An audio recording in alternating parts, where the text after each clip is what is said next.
Neal, another 5-star performance, the 5 goals and victory, and the damage was done in that opening half, like last week. Yeah, it's funny because we actually didn't start very well.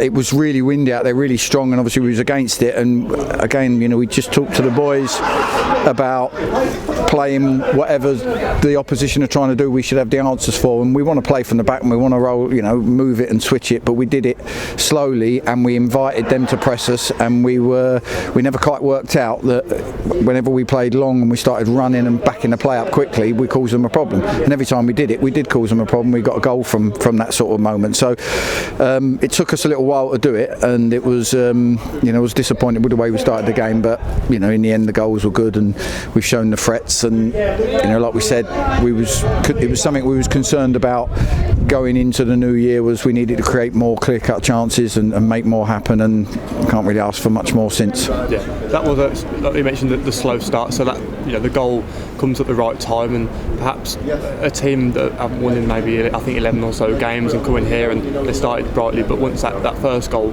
you scored that, they kept flowing. Football's never going to change. I talk to the players. We can do everything we want between the boxes, and one team can be nice and lovely patterns and dominate possession, but at the end of the day, what really matters is how you defend your one end and how you attack the other end, and the rest of it's to put you in the right positions. And today we defended when we had to. We had to do the stuff, and we've done that regularly, as we know, with clean sheets.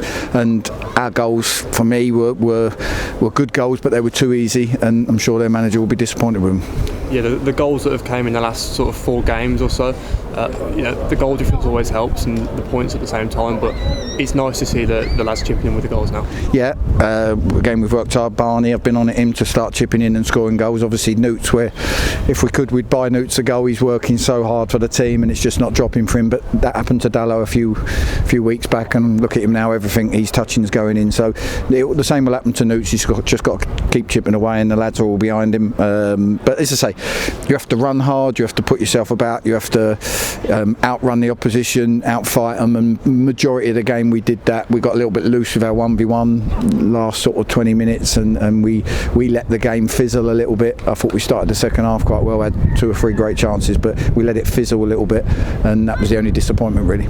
We spoke last week against Dover and saying that's the first one chalked off, and Torquay was the second and the third one today, so overall pleasing week. Yeah, 3 different games. Obviously the Torquay one was one we had to grind out, but I can't complain. I can't.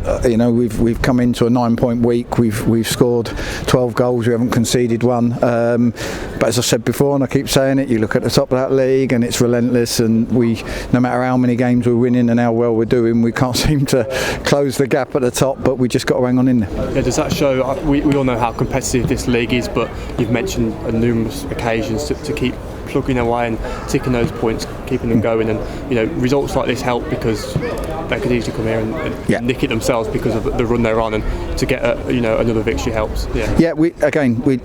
The big games are going to come if you can win the games where you're expected to win at home, maybe like today and last week, and then you've got to grind out the ones that are tough. The Torquay away, Yeovil away next week, and try and make sure that we pick up points. And then it comes to when you play the teams, everyone's got to play each other.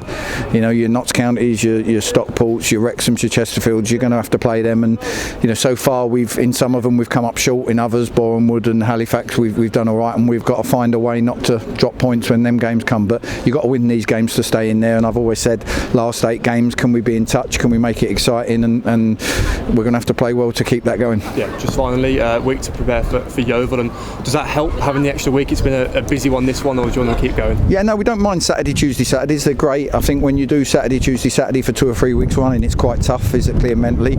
So we've had one of them. We'll have a breather now, and then we'll start training hard, and we'll try and get ready for Yeovil, because Yeovil away, Torquay away, they're always horrible games to play.